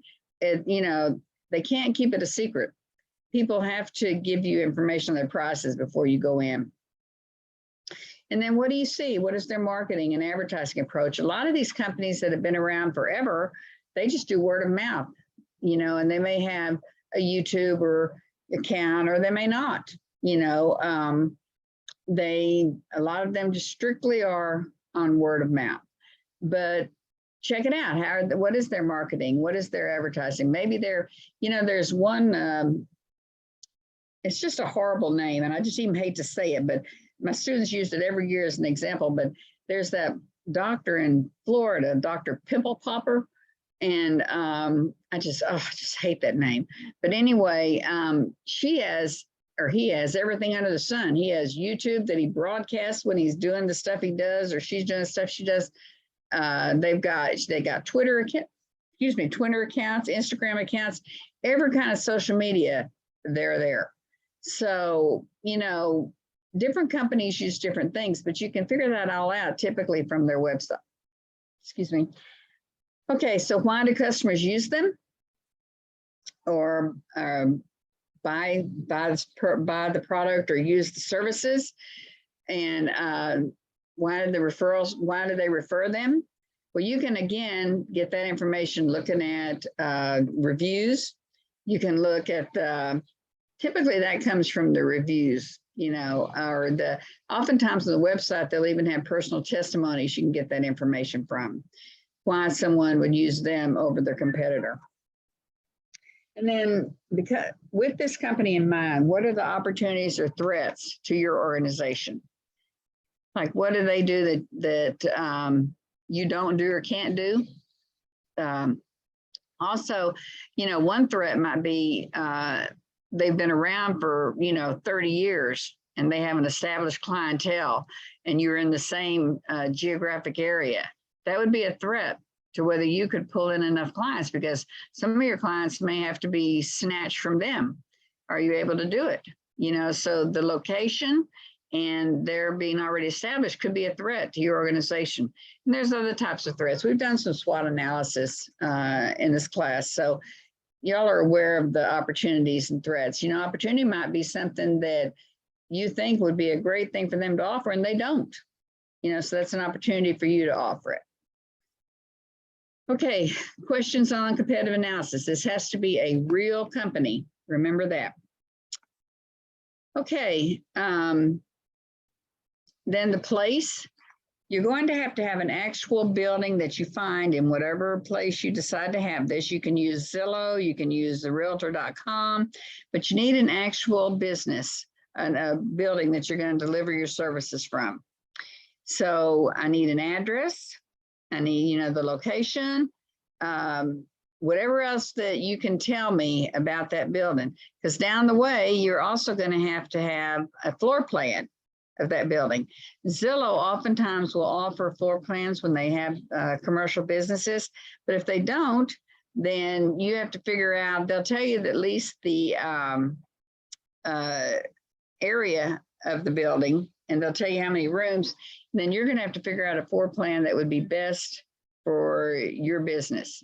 And that would include things like receptionist area, examination rooms, bathrooms, break rooms.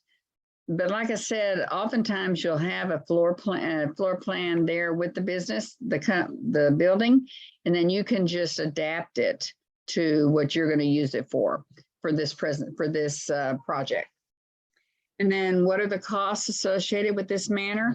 Well, clearly, you're going to have to pay lease prices, you're going to have to pay utilities, janitorial services, all the different things that go along with running a business. So that's, and if they don't give you on Zillow how much the typical monthly costs are for gas, electricity, then you're going to have to call to whichever Edison or whoever services that area and ask them what are the costs per square foot typically, or business, what are the business costs? You could probably give them the address and they could give you an estimate. If not, if you give them the area, they can give you that estimate, the area of the square footage of the building, and you can get that estimate. Okay, now what is the marketing importance or advantage of this location? There's a lot of things that come into play here, and depends on what it is that you are, what business you have.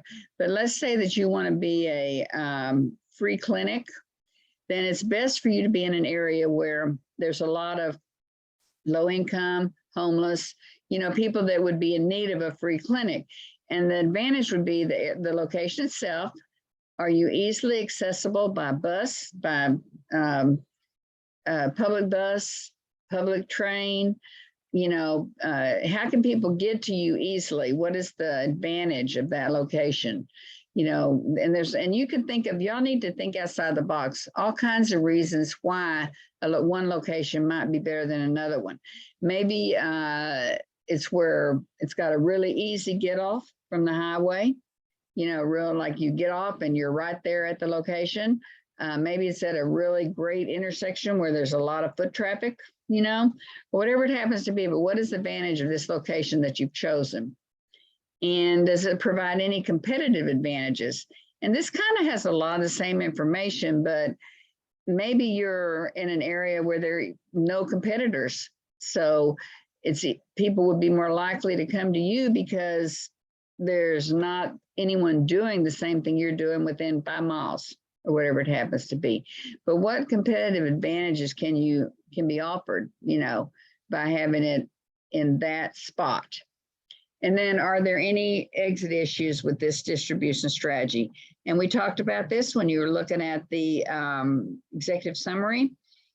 What happens if you if your business is going under, what are the exit issues involved?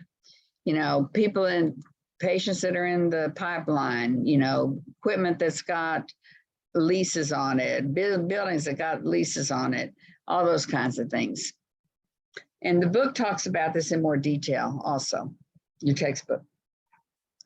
Okay, your pricing. Anybody tell me what, and I can't see you, so you're gonna have to holler out. Does anybody know what an FTE is? Full-time equivalent. You got it. All right. Very good. That's exactly what it is. It is the labor costs of the people that you have working for you full time. So you can get a lot of this information from Glassdoor, because you can look at the typical salary for Southern California, for the different, like for RNs, for doctors, for, you know, whatever, whoever might be in your business. Well, this is, what are the costs of keeping these individuals, of hiring these individuals? And then you have overhead. Remember, overhead is everything you cannot bill directly. You have to pay that overhead, whether one patient walks in your door or not. So these are your salaries, your utilities, the lease on the rent, the lease on that, everything that has to be paid regardless of whether you have any business or not, that's overhead. It's also something that cannot be direct billed to patients. You know, doctors can be direct billed, nurses can be direct billed, you know, but you cannot direct bill the rent on your building, you know, to a patient. So overhead is that stuff that just has to be there regardless.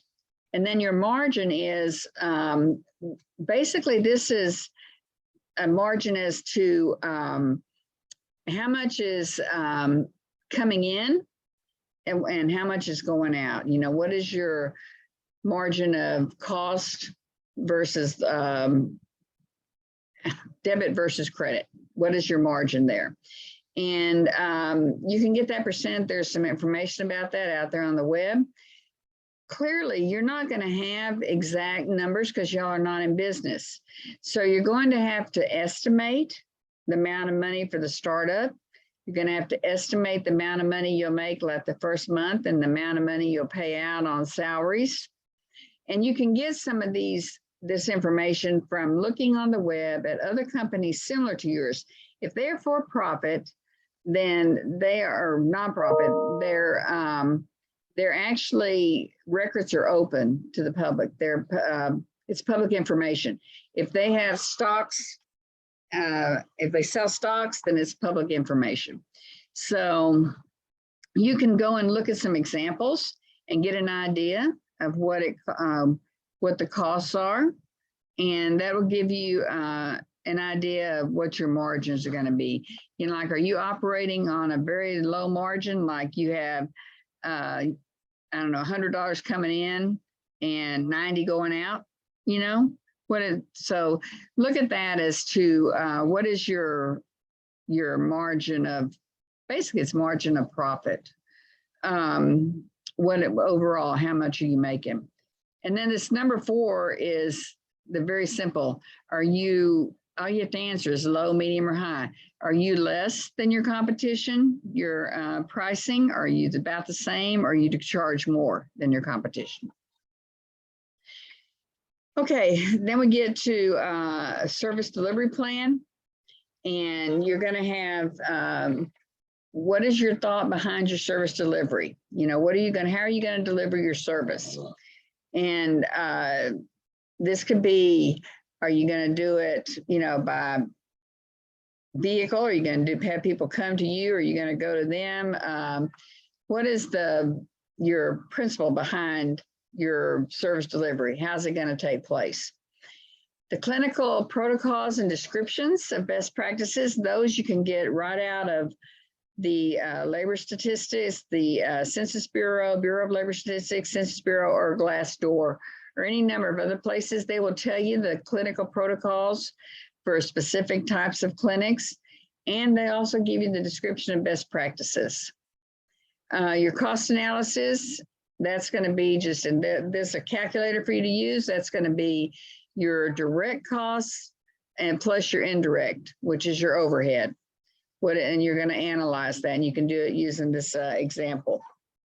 Your flow chart of delivery service is you're going to draw an actual flow chart, and there's lots of websites out there that will do the flow chart for you, and you just fill it in, and then it just pipes it right out for you.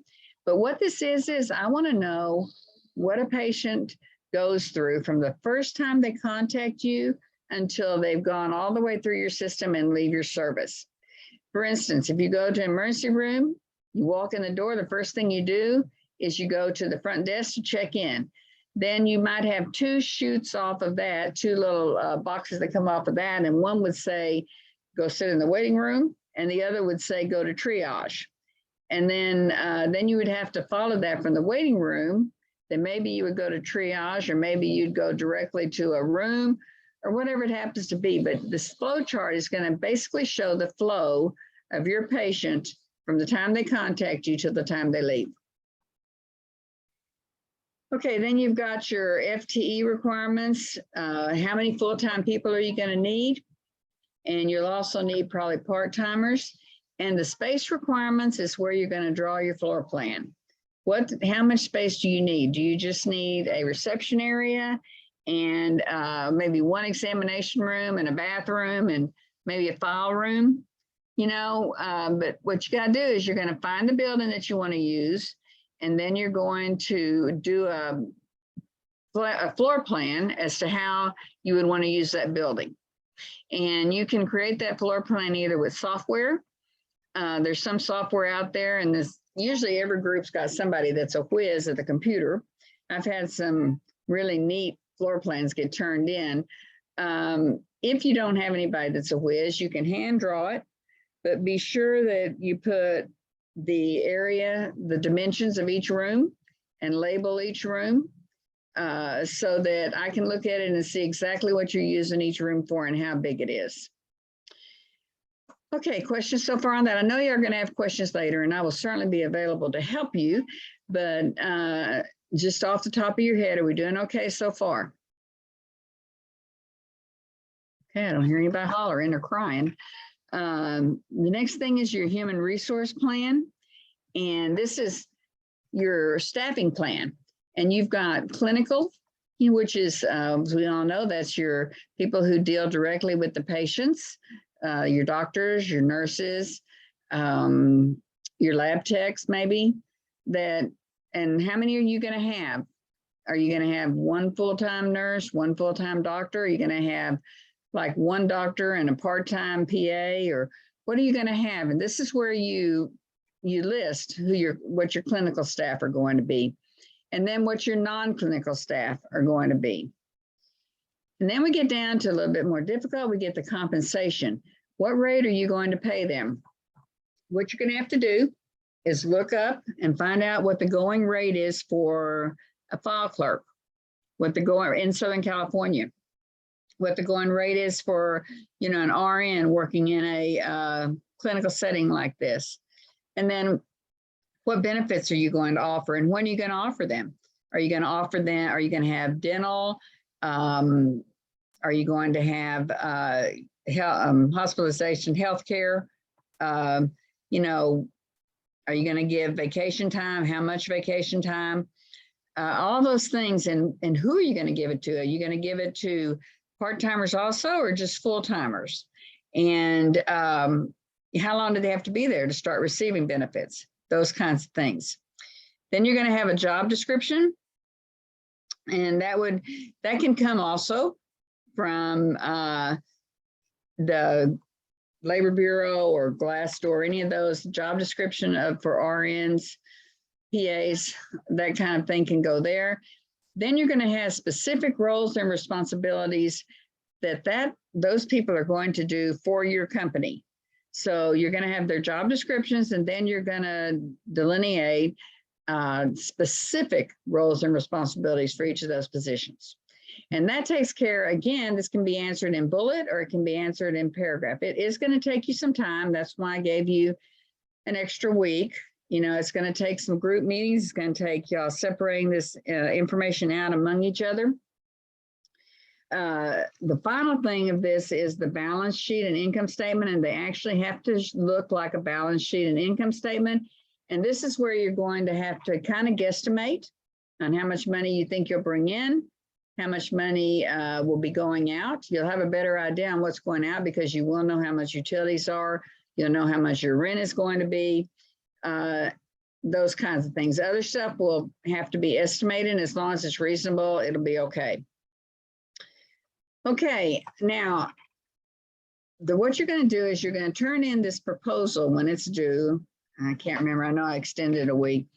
And I'm going to grade this proposal fairly quickly, turn it back around to you. And when one person out of the group turns it in, just one person. And I will grade it very quickly and give you suggestions on how you can improve it or tell you, wow, you did a great job.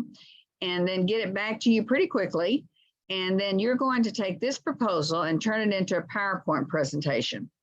And the PowerPoint presentation is what you're going to be presenting the last couple of classes of the semester. Now, in that PowerPoint presentation, if you look, and we'll go over this again in detail, but there's a number of things that have to be in it that are listed in the Dropbox. And another thing that has to be in the presentation is you have to have some activity that involves the whole class. And I have had lots of creative activities. You know, I've had, when it was face-to-face, I had people even do a pin the tail on a donkey kind of thing, but I won't go into more detail than that. But anyway, they were pretty brazen. but anyway, you can have all kinds of activities. Use your creativity, come up with what could get the rest of the class involved in your presentation. And that's also going to be part of the presentation as well as the PowerPoint part of it. And again, I will go over it in more detail, all the different pieces of it. But right now it's already almost 9 o'clock and I want to give y'all time to get your contract, at least start working on your contract and come out with, try to come up with a business that y'all want to do. So with that being said, I'm going to stop the sharing. If I could see your faces, I'm sure that y'all be thinking, oh my God, I'm so tired and it's already 9 o'clock. But okay, I'm going to send you off to your groups. And I think I've got them. Let me see if they're, okay. And it says, is the sample plan the proposal? Yes, it is. It's the proposal. Valerie. Okay, so I'm going to open up the breakout rooms. And y'all are going to self-select to the group that you've been in all semester. And I will pop in and see how y'all are doing. I want y'all to spend at least, this class is supposed to last till 9:45, but I never keep y'all that late. But I want y'all to spend at least 20 minutes. And then what I'll do is I will, let me see, how can I do this? I want you to spend at least 20 minutes and I'll pop into every room at the end and I will keep it open as long as you want to work on it. But I want everybody to stay at least 20 minutes. So I'm going to open the rooms now and y'all can self-select. Professor, really quick, the original due date for the proposal was October 28th, which is like a Friday. So I moved it a week. So it'll be like November 4th, the following Friday. Yeah, okay. I think so. You can check the Dropbox, but I believe that's what it is. Okay, thank you. Uh-huh.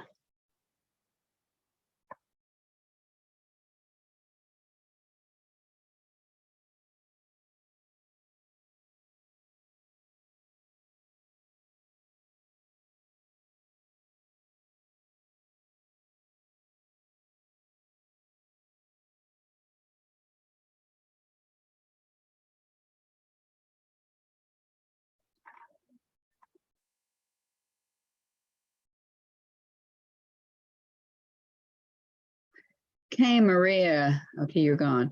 iPhone. Are you having trouble? I don't see a name. It just says iPhone. Are you there? Hello? iPhone?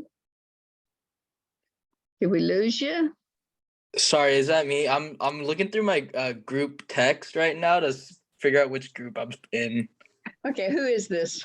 Koji Ueoka. I think I'm like in like 3 other group projects, so I'm just trying to figure out which You're in 5. 5. Okay, thank you. You bet.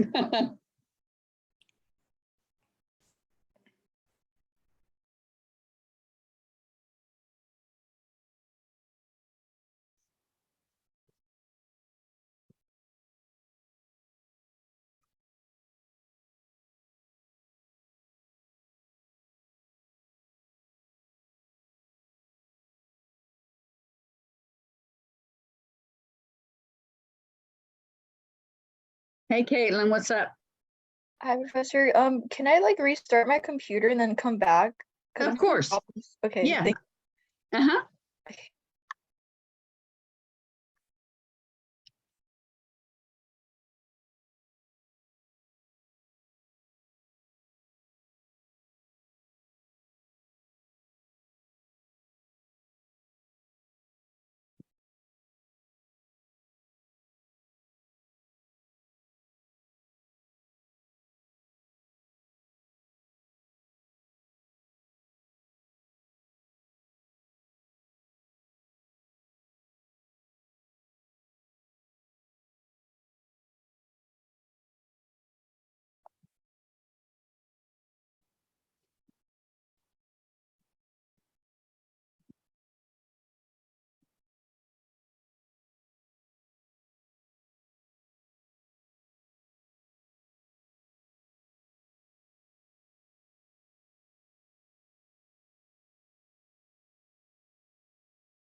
Hey, Caitlin, I sent you on your way.